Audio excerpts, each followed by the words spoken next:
Pasti anda tertanya-tanya bagaimanakah sekolah-sekolah jenis kebangsaan Cina dan Tamil mula wujud di Malaysia. Buat pengetahuan anda, sekolah-sekolah jenis ini juga dikenali sebagai sekolah vernakular. Isu mengenai sekolah ini sudah berpuluh-puluh tahun dan terus diperdebatkan sehingga menyebabkan wujudnya jurang dan kerenggangan yang nyata di kalangan ahli masyarakat kita. Sistem sekolah vernakular sering menjadi kontroversi kerana ia dikatakan menjadi punca utama penyebab kepada ideologi pembangunan nasional yang cuba dibangunkan pemimpin kita sekian lama sejak merdeka gagal dipenuhi. Ini kerana sekolah vernakular didakwa mengasingkan pelajar ke dalam beberapa aliran, sehinggakan setiap pelajar mempunyai corak ideologi yang berbeza-beza serta menanam sikap tiada toleransi antara satu sama lain dalam hal berkaitan bangsa dan juga agama. Sejak bilakah wujudnya sistem sekolah vernakular dan mengapakah sistem ini diperkenalkan? Mari kita fahami serba sedikit apakah asal-usul sekolah vernakular yang hanya wujud di negara kita sahaja. Aliran-aliran pendidikan di negara kita pada ketika ini kelihatan agak huru-hara kerana kita masih mewarisi dan meneruskan sistem yang diperkenalkan oleh British pada zaman penjajahan mereka.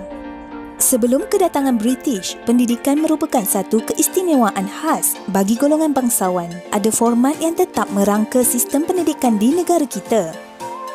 Pendidikan dilihat sebagai kaedah-kaedah pembelajaran berbentuk informal, mendidik kemahiran-kemahiran hidup seperti bertani, memancing dan berkebun bagi remaja lelaki, sementara kaum wanita pula diajarkan kemahiran seperti menjahit dan juga memasak.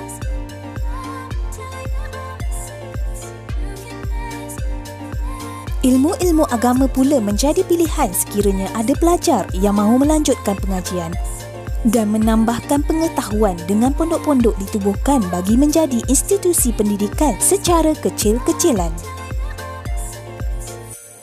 Kedatangan penjajah Belanda dan Portugis berjaya membuka beberapa buah sekolah yang bercirikan ajaran Kristian namun mendapat tentangan penduduk Tanah Melayu yang merasakan kandungan pendidikan yang diajarkan di sekolah-sekolah itu bertentangan dengan ajaran Islam.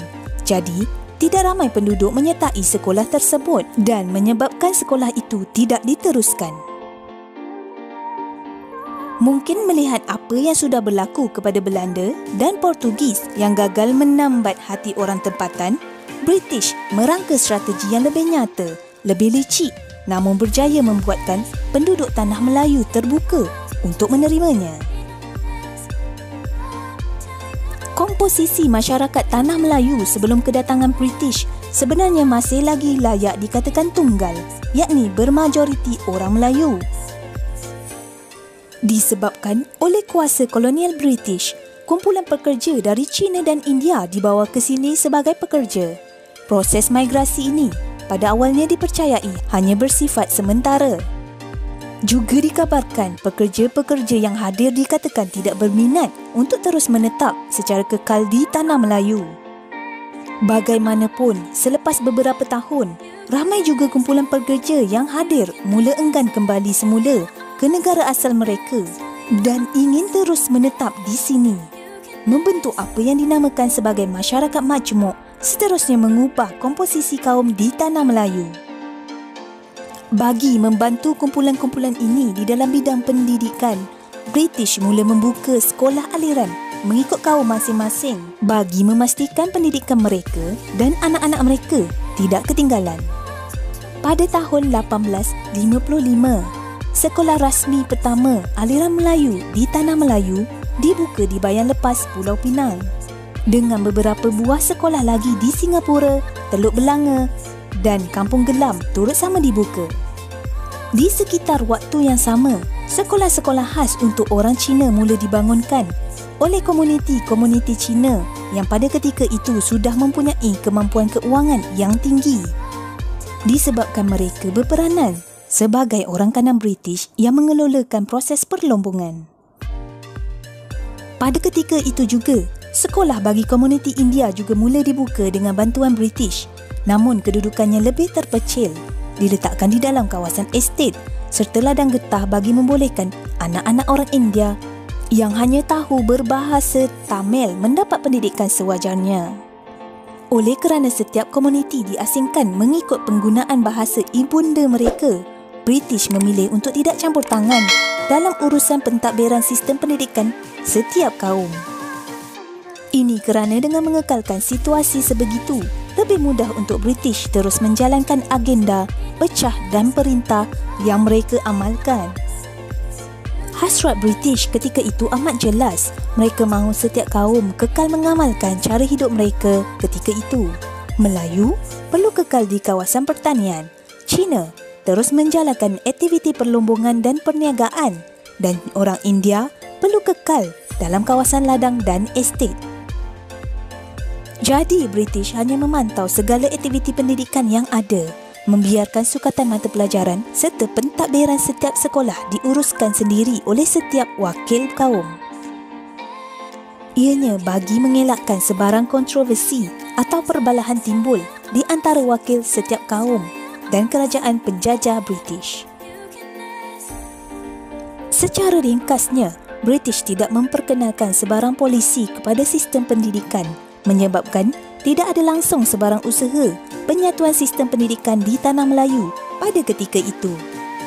Dengan tiada hala tuju yang jelas, setiap kaum terus terpisah mengamalkan budaya dan bahasa yang mereka warisi walaupun sudah beberapa generasi menetap di Tanah Melayu.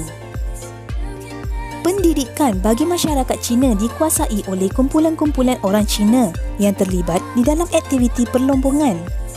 Mendapat bantuan dana daripada kongsi-kongsi serta pertubuhan orang Cina yang bertanggungjawab melantik guru berketurunan Cina. Dengan setiap pelajar dikenakan yuran dengan kadar minima.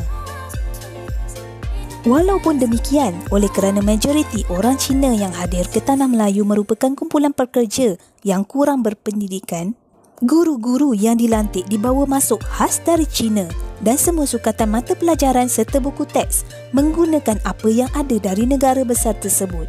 Ini menyebabkan topik-topik yang diajar lebih condong ke arah negara Cina daripada segi pengaruh sejarah, budaya dan geografi.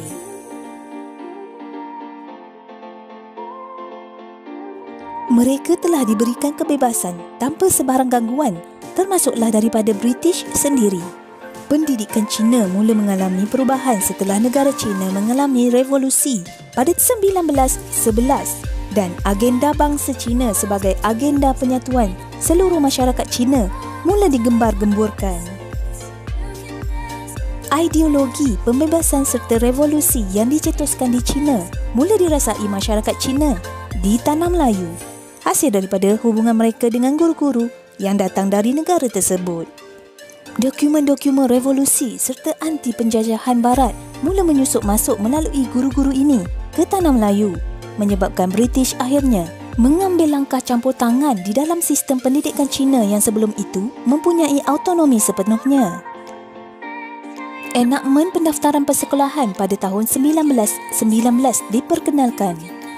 Ianya bagi mengekang serta mengawal gerakan aktivis di kalangan guru dan pelajar sekolah. Buku-buku teks pendidikan Cina mula juga disaring bagi membolehkan elemen-elemen anti orang luar atau penjajah dibuang. Pegawai-pegawai khas British pun mula ditempatkan di sekolah-sekolah Cina bagi mengawasi kegiatan dan penyebaran ideologi yang hangat di negara asal mereka. Berbeza dengan masyarakat Cina yang layak dikatakan mampu bergantung kepada kemampuan sendiri, sekolah-sekolah masyarakat India pula masih bergantung dengan dana serta tenaga kerja daripada gerakan penyebaran Kristian pada mulanya. Bagaimanapun, sama seperti cubaan Belanda dan Portugis memperkenalkan sekolah beraliran Kristian kepada masyarakat Melayu yang berhadapan kegagalan, masyarakat India juga menolak sistem pendidikan itu. Jadi, British melantik pemilik-pemilik ladang untuk membuka dan mengendalikan sekolah-sekolah khas untuk mengajar komuniti India. Bagi membolehkan hasrat itu dijayakan, British mewujudkan ordinan buruh 1923 yang mewajibkan kesemua pemilik dan pengusaha estet dan ladang menyediakan peluang pendidikan pada semua anak-anak pekerja mereka dengan dana mereka sendiri. Malangnya, usaha British hanya setakat itu. Bagaimana hendak melaksanakannya terpulang kepada pemilik estet. Jadi, oleh sebab itu, pendidikan kaum India dilakukan secara ala kadar dengan bangunan-bangunan dalam keadaan usang dijadikannya sekolah. Tidaklah seperti masyarakat Cina yang membawa masuk guru dari negara mereka sendiri. Orang-orang India tidak mempunyai kemampuan keuangan. Malah, guru-guru yang dilantik oleh pemilik estet kebanyakannya tidak mempunyai kemahiran mendidik. Kebanyakan guru-guru juga dipilih daripada individu yang berkhidmat sebagai pegawai pengurus pekerja, ibarat mandor atau supervisor mereka sendiri. Berikutan ketiadaan buku rujukan yang sesuai, British membantu pemilik-pemilik ladang ini membawa masuk buku teks dari India. Tindakan ini juga menyebabkan kesan serupa pada komuniti India, dibesarkan dengan pengaruh yang datang dari dalam India sendiri dan hal-hal berkaitan budaya, sejarah, juga geografi. Satu perkara yang serupa dengan sekolah Cina, selepas desas-desus tuntutan kemerdekaan mula kedengaran di India, pihak British mula melantik pegawai mereka ke sekolah-sekolah beraliran Tamil sejak tahun 1937. Bagi mengawal gerakan serta sebaran ideologi, skim latihan khas untuk guru beraliran Tamil diperkenalkan dalam usaha British mengekalkan pengaruh mereka.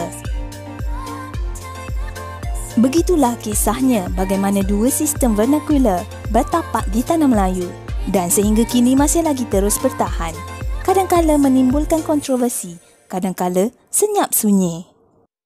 Akibat sistem British yang lepas tangan di dalam sistem pendidikan Cina dan India, kerajaan Malaysia pada hari ini terus perlu berdepan penentangan mereka yang mahu mempertahankan legasi British yang telah ditinggalkan untuk mereka. Walau apapun sejarah yang telah berlaku, diharapkan rakyat Malaysia akan terus aman dan makmur. Sekian sahaja buat kali ini. Terima kasih kerana menonton.